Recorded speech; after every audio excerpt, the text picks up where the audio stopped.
नमस्ते दोस्तों, आप देख रहे हैं न्यूज आवर। दोस्तों, आज हम उस मुद्दे पे बात करने आए हैं जो कहीं ना कहीं होता जा रहा है।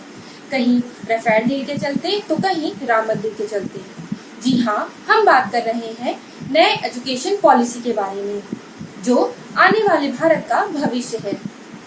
न्यू एजुकेशन पॉलिसी को इस बुधवार को केंद्र सरकार द्वारा मंजूरी दे दी गई है। करीब 34 साल बाद आई इस शिक्षा नीति में स्कूली स्तर से लेकर उच्च शिक्षा तक कई बड़े बदलाव किए गए हैं। इन बदलावों से बच्चों पर से बोर्ड परीक्षा का भार कम किया जाएगा तो कहीं उच्च शिक्षा में एक नियामक होगा।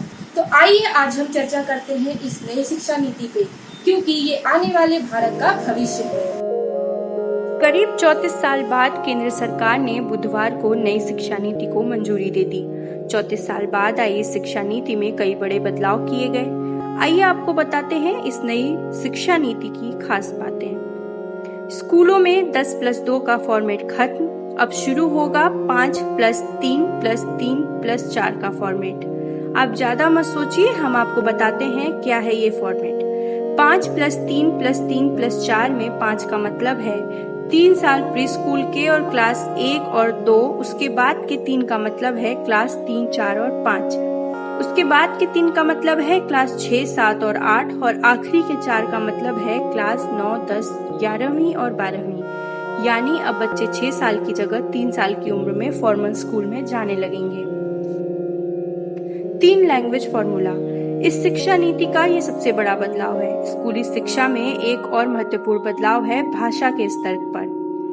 नई शिक्षा नीति में 3 लैंग्वेज फॉर्मूले की बात की गई है, जिसमें कक्षा 5 तक मातृभाषा लोकल भाषा में पढ़ाई की बात की गई है। साथ ही ये भी कहा गया है कि जहां संभव हो वहां कक्षा 8 तक इसी प्रक्रिया को अपनाया जाए। संस्कृत भाषा के साथ तमिल, तेलुगु और कन्नड़ भाषा में पढ़ाई पर भी जोर दिया गया है। अब ये तो साफ है कि 5वीं तक पढ़ाई सिर्फ अपनी मातृभाषा हिंदी में ही होगी। बोर्ड एग्जाम में बदलाव इस नई शिक्षा नीति के तहत अब बोर्ड एग्जाम में भी बदलाव होगा। पिछले 10 सालों में बोर्ड एग्जाम में कई बदलाव किए गए हैं, लेकिन अब तक का ये सबसे बड़ा बदलाव है। बोर्ड एग्जाम होंगे और अब 2 बार होंगे।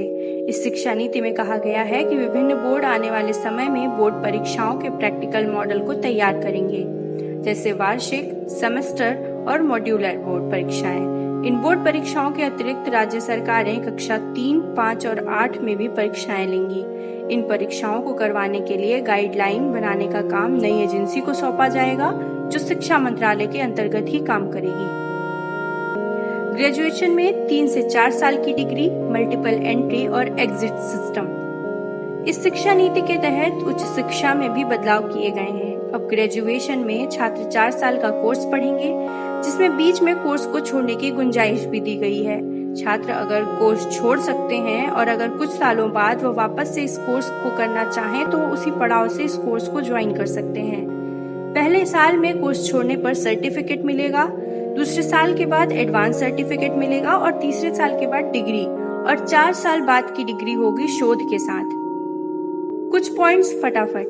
इस नई नीति में एमफिल खत्म हो गया है। खत्म होंगे यूजीसी, एनसीटीई और एआईसीटीई। बनेगी एक रेगुलेटरी बॉडी। कॉलेज को कॉमन एग्जाम का ऑफर।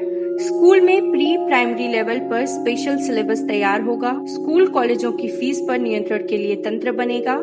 नेशनल रिसर्च फाउंडेशन की तैयारी। ऑनलाइन एजुकेशन पर जोर।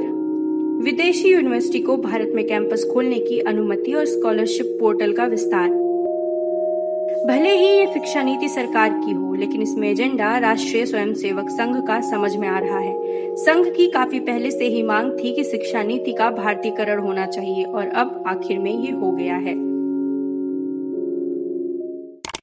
अगर आपको हमारा ये वीडियो पसंद आया हो तो प्लीज़ हमारे चैनल